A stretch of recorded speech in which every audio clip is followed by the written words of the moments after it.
Naghatid ng saya sa nakaraang araw ng mga puso ang mga tauhan ng First Palawan Provincial Mobile Force Company sa pamamagitan ng pamamahagi ng bulaklak sa mga residente ng Balabac, Palawan. Yan ang balitang hatid ni Patrolwoman Eloisa Joy Beredo.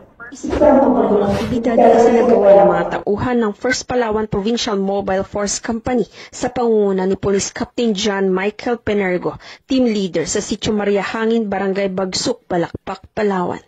Nagbahagi ng mga bulaklak ang mga kapulisan sa mga kababaihan na nasabing sitio bilang bahagi ng pagdiriwang ng Araw ng Mga Puso. Layunin ng aktibidad na ito na magbigay ng pagmamahal at pagpapahalaga sa mga residente lalo na sa mga kababaihan bilang pagpapakita at pagkikiisa sa kapulisan sa komunidad. Ayon kay Police Captain Penergo, ang nasabing inisyatiba ng bahagi ng Revitalized Police sa Barangay Program ng Philippine National Police ay naglalayong patatagin ang ugnayan sa pagitan ng mga pulis at mga mamamayan sa malalayong lugar.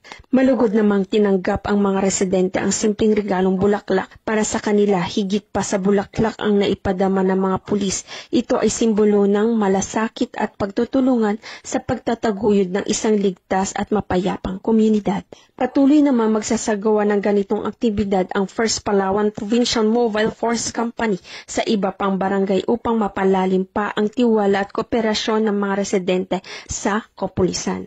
Mula dito sa Calapan City Oriental, Mindoro, ako ang iyong PNN Correspondent Patrolwoman Eloisa Joy V. Beredo, alagad ng batas, tagataguyod ng balitang pulis.